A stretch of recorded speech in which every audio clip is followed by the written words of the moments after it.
Le thème que je vais partager avec vous ce matin n'est pas de moindre importance. Et ce thème s'intitule « Le Dieu des générations ». Le Dieu des générations. Les enfants viennent de partir pour l'école du dimanche. Et nous voyons cependant que l'Église est composée de plusieurs générations, n'est-ce pas? Et Dieu est le Dieu des générations. Et si parfois, d'une génération à l'autre, on a tendance de ne pas trop se comprendre, on a tendance parfois, quand on regarde à nos enfants, on leur dit « mais dans notre temps, on ne faisait pas comme ça, n'est-ce pas? Mais dans le temps de nos parents, ce n'était pas comme ça non plus, ce n'était pas comme nous. » Mais Dieu reste le même Dieu pour chaque génération. C'est incroyable de voir aujourd'hui, par exemple, mes enfants, toute la faculté technologique qu'ils ont avec les ordinateurs, ils se débrouillent, moi je n'y arriverai pas. Mes parents encore moins. Mais Dieu est le même Dieu pour toutes les générations. Dieu est le Dieu de notre génération, de la génération qui était avant nous, de la génération qui nous suivra, car les générations, permettez-moi de vous dire, qu'il les connaît toutes. Il les connaît toutes par avance. Et rien n'échappe au Seigneur. J'aimerais ouvrir la Bible avec vous dans le psaume 105. Le psaume 105, à partir du verset 1er. Il est dit « Louez l'Éternel, invoquez son nom. Faites connaître parmi les peuples ses hauts faits. Chantez, chantez en son honneur. Parlez de toutes ses merveilles. Glorifiez-vous de son saint nom. Que le cœur de ceux qui cherchent l'Éternel se réjouisse. Ayez recours à l'Éternel et à son appui. Cherchez continuellement sa face.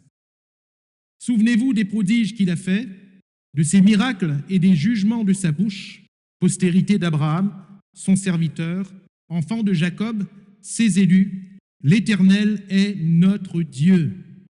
Ses jugements s'exercent sur toute la terre.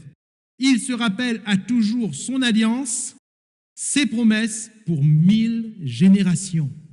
L'alliance qu'il a traitée avec Abraham et le serment qu'il a fait à Isaac, il l'a érigé pour Jacob en loi, pour Israël en alliance éternelle, disant « Je te donnerai le pays de Canaan comme héritage qui vous est échu. Amen. » Gloire à Dieu.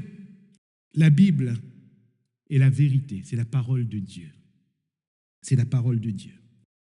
Et ici, le verset 8, il se rappelle à toujours son alliance, ses promesses pour 1000 générations. Ça nous dépasse, n'est-ce pas? Pas 10, déjà ce serait trop pour nous, mais 1000 générations. Car il est le Dieu des générations. La force de l'Église, ce sont les générations. Ce sont les générations. Et les générations représentent un défi pour notre Église moderne. Et même quand on parle du centre Nouvelle Vie chez Diac, nous ne sommes pas sans savoir que les générations représentent un défi, n'est-ce pas? Un défi. Nous pouvons remarquer, que oui, tous les âges sont à peu près représentés, mais dans quelle proportion? On a été heureux de pouvoir partager hier avec quelques jeunes de l'Église. Quand je les regardais, mon cœur ne pouvait s'empêcher de soupirer après Dieu en disant merci pour ces jeunes. Et où sont les autres? Où sont les autres? Chaque tranche de génération est supposée tourner le regard vers le Seigneur et venir à lui. Le psalmiste ne dit-il pas « Ta jeunesse vient à toi comme une rosée » ? Où est-elle? Les générations représentent un défi pour l'Église moderne. Comment ne pas perdre nos enfants? Comment ne pas perdre nos petits-enfants? Comment ne pas les perdre? Comment faire qu'ils restent avec nous dans la foi au Fils de Dieu? C'est un défi, n'est-ce pas? C'est un défi. Sans avoir à forcer qui que ce soit à faire quoi que ce soit. Comment permettre à ce que Dieu soit le Dieu des générations de ma famille? Parce que quand nous parlons de génération, ne soyons pas fictifs ce matin, nous parlons bien de nos familles. Nous parlons bien de nos familles. Dieu veut être le Dieu de nos familles. Dieu veut être le Dieu de ma famille, de moi, de mon épouse, de mes enfants, de mes petits-enfants plus tard. Dieu veut être le Dieu des familles. La Bible est parsemée de promesses. Et je vous citerai celle-ci dans Actes des Apôtres, chapitre 16, verset 31, Actes 16, 31. Paul et Silas répondirent, « Crois au Seigneur Jésus et tu seras sauvé, toi et ta famille. » Vous avez remarqué, comme moi, il n'est pas dit « Crois et tu seras sauvé. Crois au Seigneur Jésus et tu seras sauvé. » Il n'est pas dit non plus « Crois au Seigneur Jésus et tu seras sauvé, toi. » Point. Crois au Seigneur Jésus et tu seras sauvé, toi et ta famille. Quelqu'un m'a posé cette question un jour. Il m'a dit, mais est-ce que tu ne crois pas que cette promesse, c'est seulement dans le contexte pour ce geôlier de Philippe? Et je vous pose la question ce matin, est-ce qu'on peut s'attribuer cette promesse? N'est-ce une promesse que pour le geôlier de Philippe ou est-elle aussi pour nous? Est-ce que je ferais bien de croire que ce « crois dans le Seigneur Jésus et tu seras sauvé, toi et ta famille » est pour moi? Je pense que la question est pertinente. Pourtant, Dieu se révèle ainsi à Moïse en Exode 3, verset 6, dans Exode 3, 6. Il est le Dieu d'Abraham, d'Isaac et de Jacob. Vous avez remarqué? Abraham, le patriarche, Isaac, le fils d'Abraham, et Jacob, le fils d'Isaac. 3 générations. Une famille. 3 générations. Est-ce que nous voulons réaliser ce matin que, oui, nous parlons d'Abraham, nous parlons d'Isaac, Jacob, oui, mais c'est une famille. C'est une famille. Et Dieu a été le Dieu de cette famille. Dans chacune de générations, Dieu a été le Dieu de cette famille. Même si nous n'avons pas nous-mêmes la force de sauver nos enfants, frères et sœurs, chers amis, même si nous n'avons pas la force de sauver nos petits-enfants, même si nous n'avons pas la force, nous, de sauver nos parents, ni même qui que ce soit, parce que nous n'avons pas la force de sauver qui que ce soit, n'est-ce pas? Ce n'est pas nous qui sauvons, c'est Dieu qui sauve. Ce n'est pas nous qui pouvons toucher le cœur, c'est Dieu seulement. Question ce matin, c'est comment permettre à ce que Dieu soit le Dieu des générations de ma famille. Et ainsi, par répercussion, comment permettre à ce que Dieu soit le Dieu des générations de l'Église? Comment? En préambule, j'aimerais revenir sur ce texte que nous avons lu au début, dans le psaume 133, qu'il est doux, qu'il est agréable pour des frères de demeurer ensemble. C'est comme l'huile précieuse, ou suivant la version que nous avons lue ce matin, la meilleure. Pourquoi? Parce que c'était l'huile d'onction. C'est comme l'huile précieuse qui, répandue sur la tête, descend sur la barbe d'Aaron, et descend sur le bord de ses vêtements. La tête, la barbe, le bord des vêtements. J'aimerais, si vous voulez bien, comparer ce symbolisme d'Aaron à la statue du rêve de Nebuchadnezzar. Je ne sais pas si tout le monde voit de quoi je parle. Le roi Nebuchadnezzar, roi de Babylone, un jour va faire un rêve qui va le troubler. Et quand il va se réveiller, il ne va plus se rappeler qu'était le rêve. Alors il va faire appel à tous ces astrologues, ces magiciens, tous ceux qui étaient dans sa cour. Personne n'a pu ni lui dire le rêve, ni lui en donner la signification.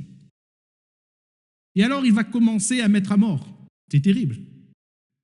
Il va commencer à mettre à mort ces astrologues, ces magiciens en leur traitant d'incapables.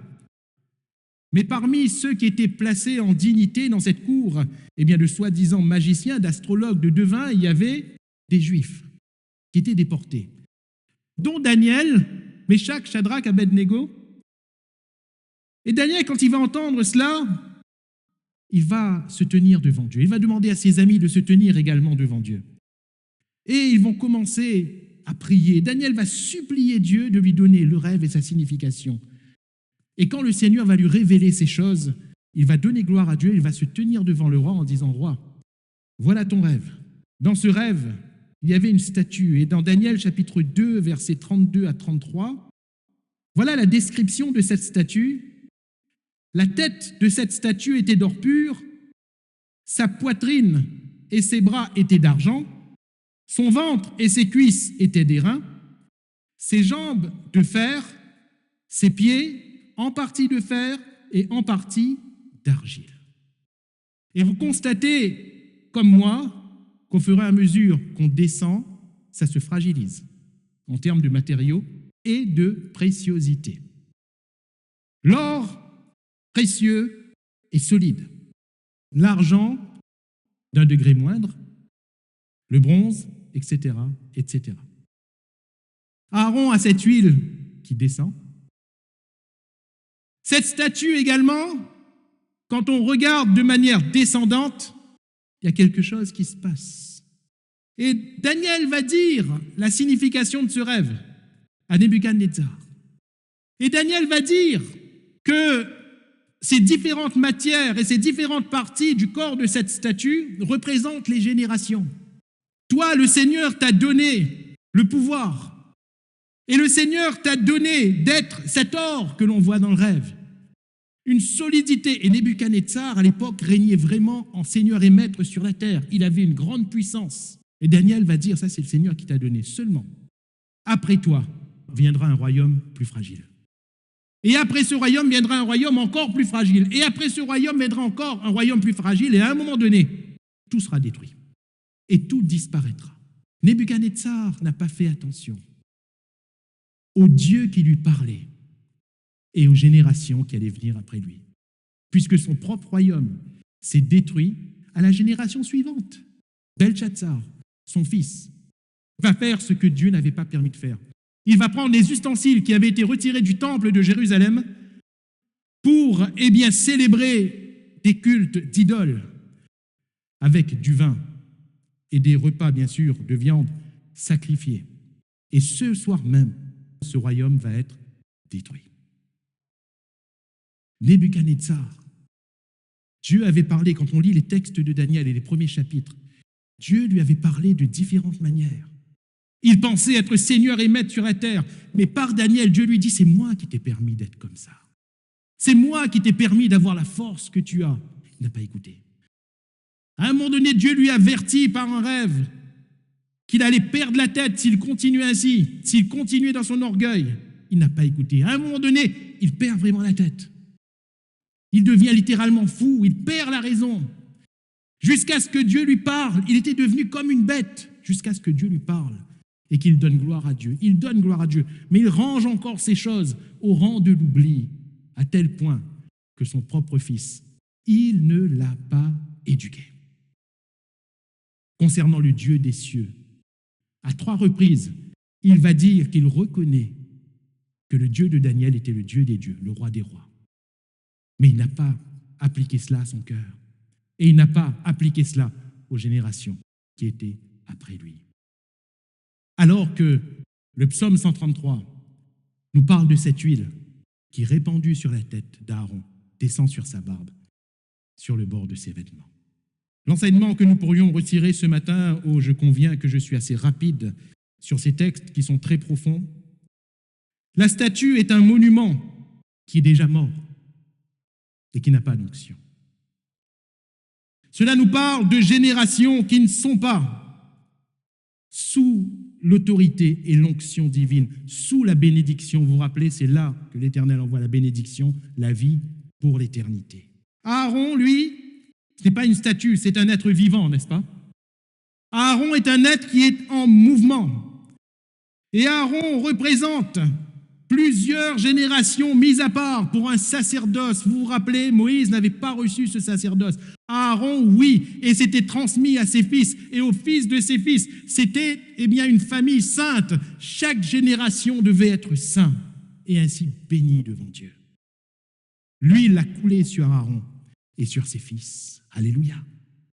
Mon frère, ma sœur, les générations de ma famille ne doivent pas être un monument, mais un être vivant, rempli de la vie de Dieu, oint par l'onction de Dieu, Et c'est ainsi que le Seigneur me bénit, moi et ma famille. Alléluia, le Dieu des générations. Comprenons dans le texte que nous avons lu au départ, il se rappelle à toujours son alliance, ses promesses pour 1000 générations. Dieu va appeler un homme. Et dans Genèse chapitre 12, verset 1er, l'Éternel dit à Abraham, va-t'en de ton pays, de ta patrie et de la maison de ton père dans le pays que je te montrerai. Je ferai de toi une grande nation et je te bénirai. Je rendrai ton nom grand et tu seras une source de bénédiction. Je bénirai ceux qui te béniront et je maudirai ceux qui te maudiront. Et toutes les familles de la terre seront bénies en toi. Alléluia. Dieu aurait pu dire tous les hommes de la terre, toutes les personnes de la terre. Mais Dieu choisit de dire toutes les familles de la terre seront bénies en toi. Non pas en Abraham, en sa personne, mais en la postérité d'Abraham, celui qui allait venir, Jésus-Christ. De telle sorte que Dieu se déclare encore à Abraham en Genèse 17, verset 7, « J'établirai mon alliance entre moi et toi et tes descendants après toi, selon leur génération. Ce sera une alliance perpétuelle en vertu de laquelle je serai ton Dieu et celui de ta postérité après toi. » Alléluia. Dieu fait alliance à Abraham, avec Abraham, pardon. Et il dit à Abraham, je vais être ton Dieu. Si tu crois en moi, si tu me suis, je vais être ton Dieu et je serai le Dieu de ton fils, je serai le Dieu de ton petit-fils et je serai le Dieu des générations après toi. Crois au Seigneur Jésus, tu seras sauvé, toi, ta famille. Nous découvrons déjà que ce n'est pas une promesse isolée pour le geôlier de Philippe, mais cette même promesse est faite à Abraham. Frères, sœurs, chers amis, comprenons quel Dieu fait la promesse. C'est le Dieu fidèle. Alléluia. C'est le Dieu fidèle. Fidèle à quel point? La Bible nous dit que si nous sommes infidèles, lui demeure fidèle. Alléluia. Abraham a-t-il été fidèle tout le temps? Non. Dans Genèse 12 même, Dieu l'appelle sur les terres de Canaan. Il aurait dû s'arrêter là. Il va plus loin, il va en Égypte. Et qu'est-ce qui se passe? Terrible. Pharaon prend Sarah pour femme, la femme d'Abraham, est prise pour femme par Pharaon. C'est terrible. Beaucoup plus tard, voyant que l'enfant de la promesse ne vient pas, Abraham monte en âge, 75 ans quand Dieu l'appelle, 80 ans il n'y a rien, 85 ans rien, 90 ans rien. Et à un moment donné, Sarah, sa femme, va lui dire, peut-être qu'on n'a pas compris. Peut-être que Dieu va nous donner une postérité, mais par l'usage de nos coutumes. Et l'usage de la coutume, c'était quoi à l'époque? C'était que si un homme, le maître d'une famille, prenait son esclave, en l'occurrence ici c'était Agar, et que l'enfant qui allait naître de l'esclave naissait sur les genoux de la maîtresse, en l'occurrence Sarah, eh bien l'enfant serait appelé l'enfant du couple de maître, et non pas de l'esclave. Et Sarah va dire, peut-être que c'est par là que Dieu veut nous donner une postérité. Abraham va écouter. Il va aller vers Agar et un enfant va naître du nom d'Ismaël. Sauf que ce n'était pas l'enfant de la promesse. Ce n'était pas ainsi que Dieu voulait montrer sa fidélité. Parfois, vous savez, on bricole. Parfois, on veut donner un coup de main à Dieu. C'est lui qui est Dieu. Il n'a pas besoin d'un coup de main de notre part. Il est Seigneur. Il est Seigneur. Vous savez, quand moi et ma femme, nous nous sommes mariés, il est tout à fait normal et naturel pour une femme de vouloir avoir des enfants. Et ma femme avait ce désir. Mais le Seigneur ne nous donnait pas d'enfants. Et à un moment donné, on est allé consulter. Et le médecin nous avait dit, et en s'adressant à ma femme, « Madame, vous ne pourrez pas avoir d'enfants. » Vous allez me dire, mes frères, vous en avez 4 quand même. Vous ne pouvez pas, c'est ce que le médecin avait dit. Pour espérer avoir une chance d'avoir un enfant, il faudra faire un traitement très lourd.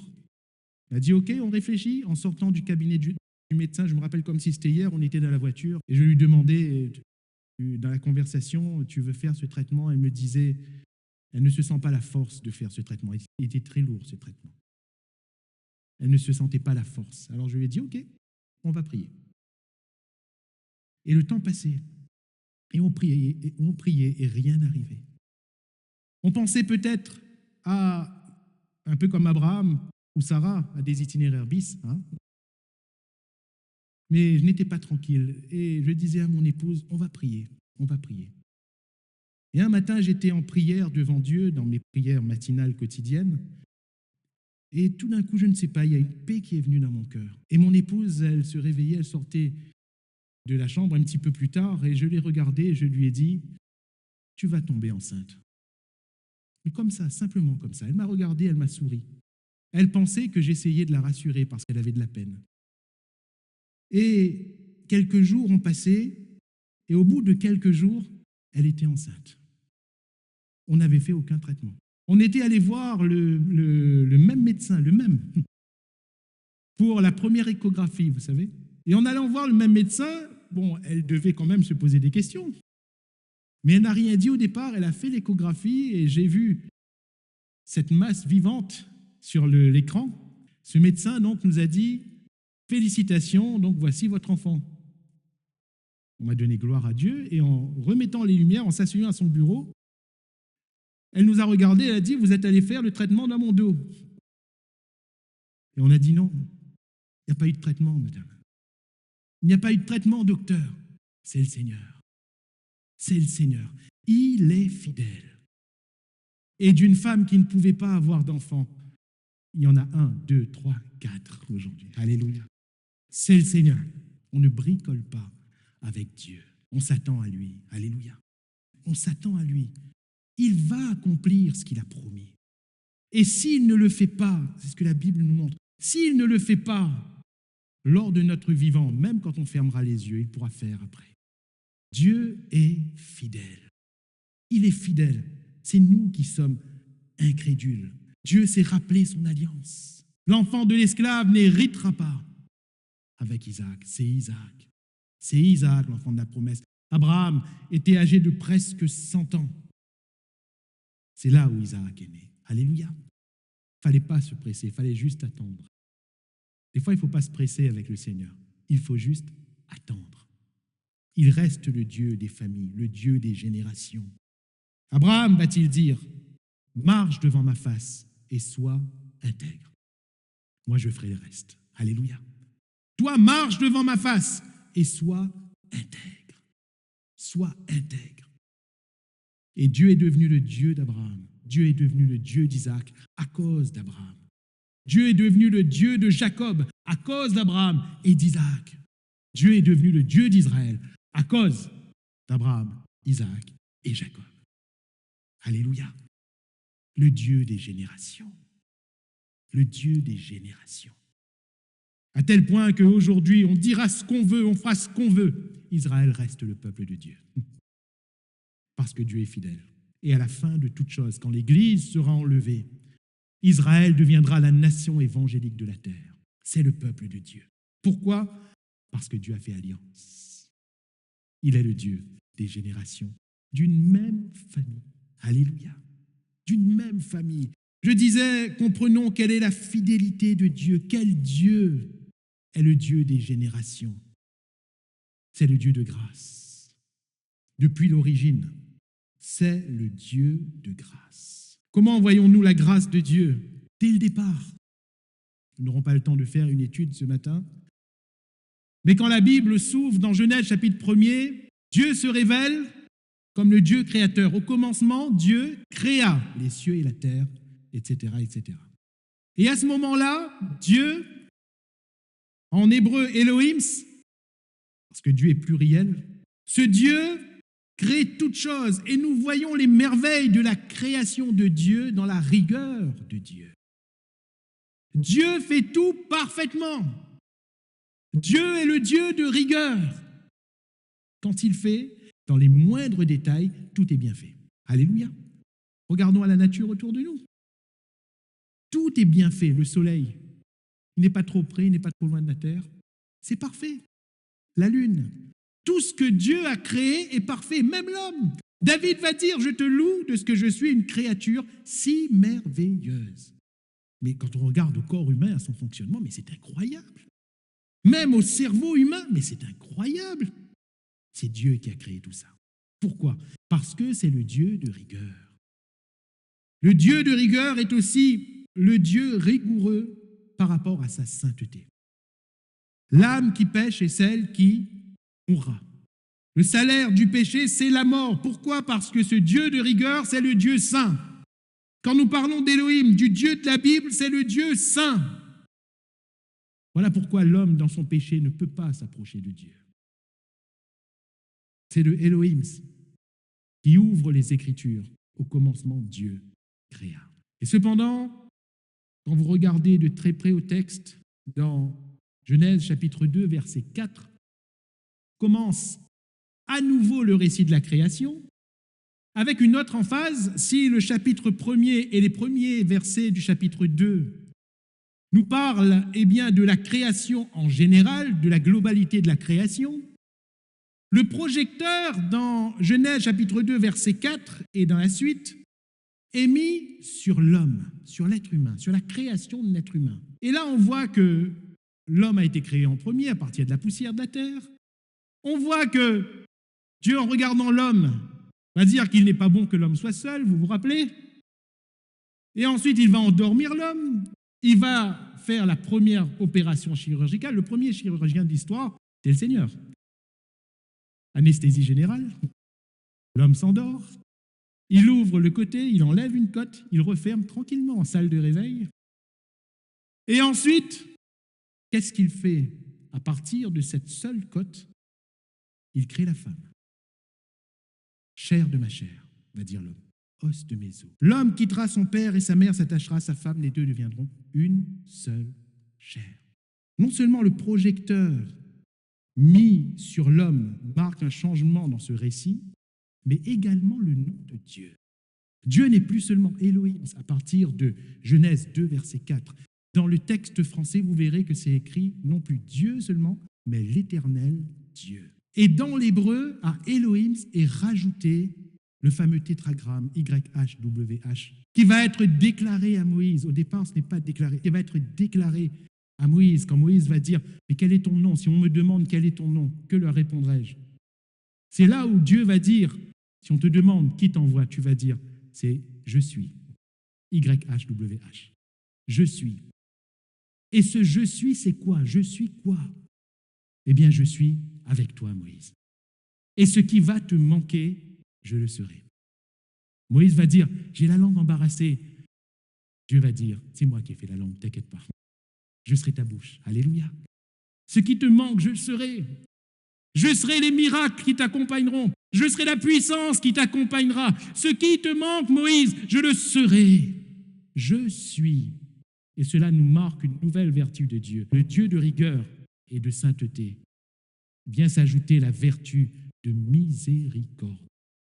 Quand Dieu crée l'homme, la femme, et qu'il leur dit « Soyez féconds », ce n'est plus le Dieu rigoureux seulement, toujours le Dieu rigoureux, mais ce n'est plus le Dieu rigoureux seulement, c'est le Dieu de miséricorde, c'est le Dieu de grâce, c'est le Dieu qui est prêt à rajouter ce qui manque à l'homme et à la femme. Alléluia.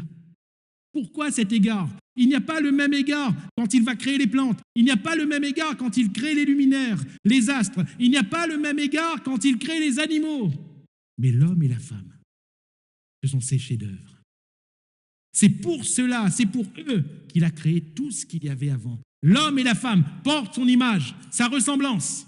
L'homme et la femme, eh bien, il aura les regards sur eux tout au long de l'histoire. Et la miséricorde de Dieu va se manifester.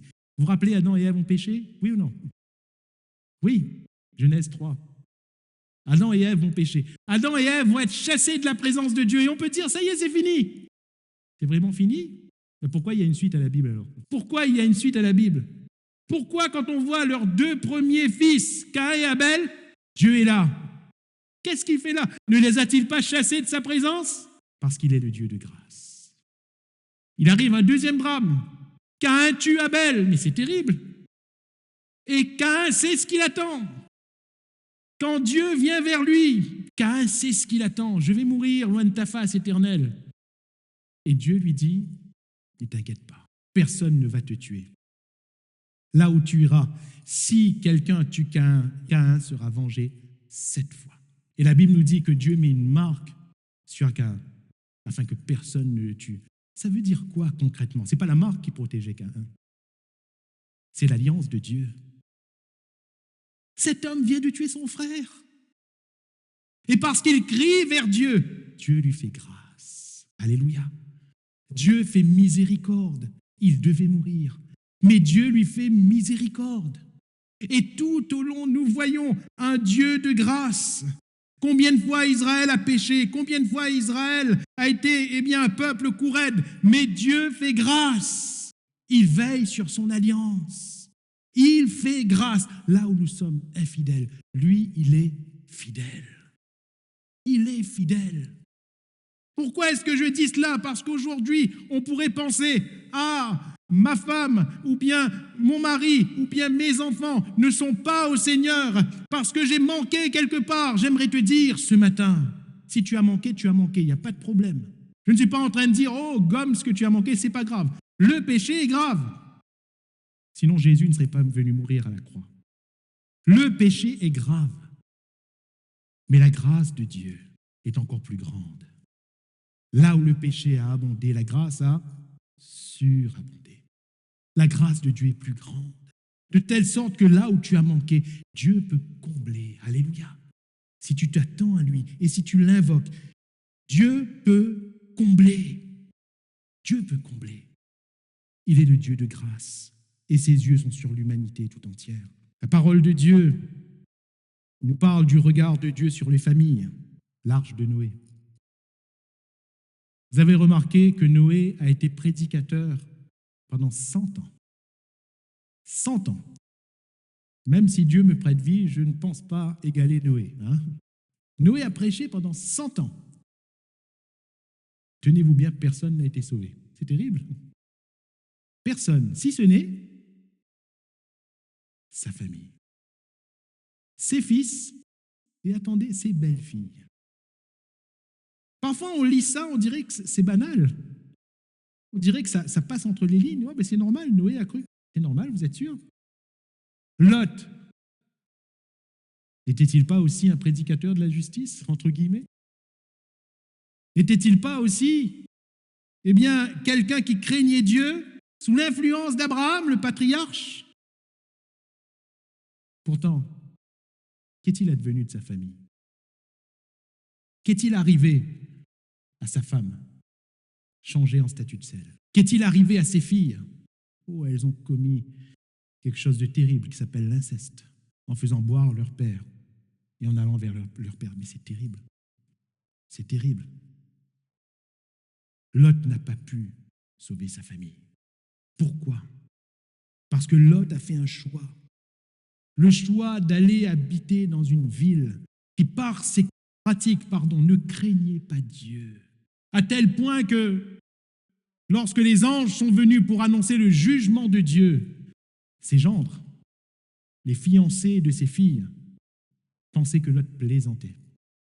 Lot n'a pas fait ce qu'il fallait pour sa famille. Cela me montre que Noé, lui, a fait ce qu'il fallait. Il n'a pas prêché seulement aux gens du dehors. Quand on venait le voir en train de construire un bateau en pleine campagne, bien sûr, on lui demandait pardon. Mais qu'est-ce que tu es en train de faire? La mer est par là. Tu fais quoi? Tu fais quoi?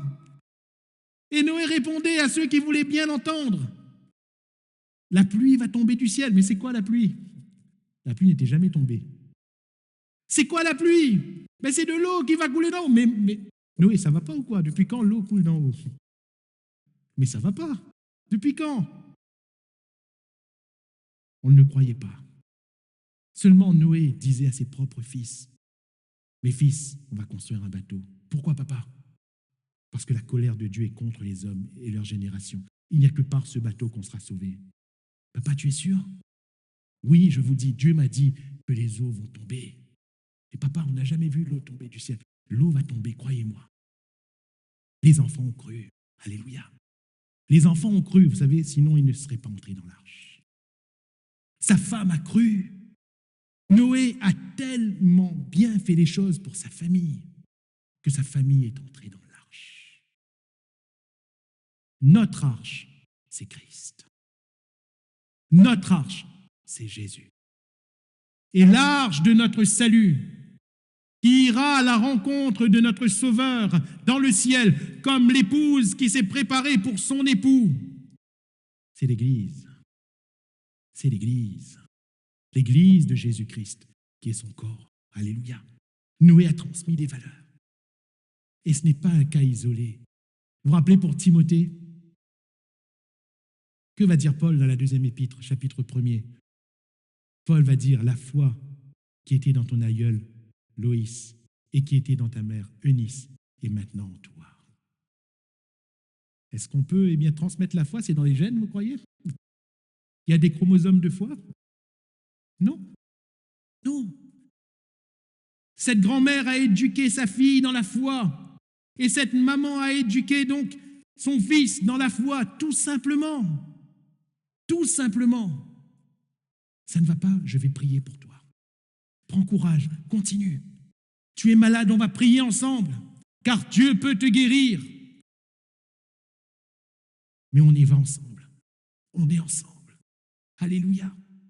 On est ensemble. C'est merveilleux quand la famille reste ensemble. Ce sont les valeurs de Dieu. Tellement d'autres exemples que je pourrais citer. Mais le Seigneur a les regards sur la famille.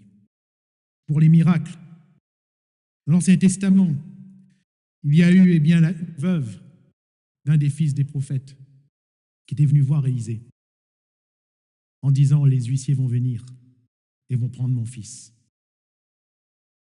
Mais Dieu va faire un miracle pour que ce fils soit sauvé. Alléluia. Dieu va multiplier le parfum afin qu'elle puisse vendre et que son fils soit sauvé. Le miracle est dans une famille. Le miracle est dans une maison. Dans le Nouveau Testament, Dieu guérit la belle-mère de Pierre. Qu'est-ce que vous pensez de votre belle-mère? Le mythe de la belle-mère. Pierre aimait sa belle-mère. Et Jésus, quand il entre chez Pierre, il voit la belle-mère de Pierre qui est malade. Il la guérit. Alléluia. Il la guérit. Cette femme syro-phénicienne qui ne devait rien recevoir parce qu'elle n'était pas juive, elle s'approche de Jésus. Ma fille est à l'extrémité. Elle est tourmentée, cruellement tourmentée par le démon. Jésus délivre cette fille. Alléluia. Génération. Ce père qui avait lui aussi un fils tourmenté, un fils appelé lunatique. Ce père s'approche de Jésus, vient au secours de mon incrédulité. Jésus délivre ce fils qui tantôt était jeté par le démon dans l'eau, tantôt dans le feu, et le démon voulait le faire mourir. Chers amis, qu'est-ce que vous croyez que les démons veulent faire aujourd'hui? Ils veulent faire mourir nos enfants. Ils veulent faire mourir nos familles. Un homme de Dieu, il y a à peu près 15 années de cela, un homme de Dieu remarquable, un homme de la parole, un homme de l'esprit, un pasteur que j'ai pu côtoyer. Cet homme de Dieu était tellement incroyable. Et cet homme m'a dit, tu sais, à un moment donné dans le ministère, j'ai eu affaire à tellement de gens possédés dans les familles que je me suis rappelé l'étymologie de ce mot. Et il m'a dit, est-ce que tu sais, l'étymologie du démon, ça signifie quoi? J'ai dit non. Il m'a dit, ça signifie esprit familier. Esprit familier, c'est-à-dire des esprits qui cherchent à influencer les familles, qui cherchent à faire tomber des générations dans une famille. Mes frères, mes sœurs, chers amis, à l'exemple de Lot, ce que j'aimerais vous dire, si nous n'éduquons pas nos enfants, croyez-moi, le monde les éduque. Si nous n'éduquons pas nos enfants concernant la parole de Dieu, concernant la prière, concernant l'Église, si nous ne les éduquons pas, ne vous en faites pas, le monde va les éduquer, même s'ils ne sortent pas de chez vous. Aujourd'hui, c'est le monde qui entre dans nos maisons, avec les écrans. Et par les écrans, par le monde, par les pratiques, les démons ces mauvais esprits qui veulent tuer, qui veulent tuer. Parfois, nous sommes légers. Parfois, nous nous disons, « Oh, je ne vais pas trop dire grand-chose à l'enfant de peur qu'il ne soit fâché avec moi. » Depuis quand la parole de Dieu nous fâche avec nos enfants? Aimons nos enfants. Ils ne seront pas fâchés. Et même s'ils se fâchent pour un temps, ils reviendront vers nous. Alléluia. Mais n'ayons pas peur de prendre position pour le Seigneur, même dans notre maison, même dans notre famille, en croyant que Dieu est le Dieu des générations. Josué va dire, « Moi et ma maison, nous servirons l'Éternel. » Alléluia. Et pourtant, le livre des Juges nous dit qu'il y a eu une génération après Josué qui n'avait pas connu le Seigneur. Et Josué va leur dire en prophétisant, « Je sais que vous abandonnerez le Seigneur. » Et ils vont dire non, mais ils vont dire avec la bouche. On peut dire plein de choses avec la bouche. Josué va dire, « Moi et ma maison, nous servirons l'Éternel. » Est-ce que ce matin, nous voulons dire, « Moi et ma maison, nous servirons l'Éternel. » Nous servirons l'Éternel. Les miracles que Jésus va faire, on a dit tout à l'heure. Vous avez porté attention aux résurrections? Les résurrections que Jésus va faire sur terre. La fille de Jairus. Alléluia. On ne sait pas son nom, on sait juste que c'est la fille de, parce que c'est dans une famille.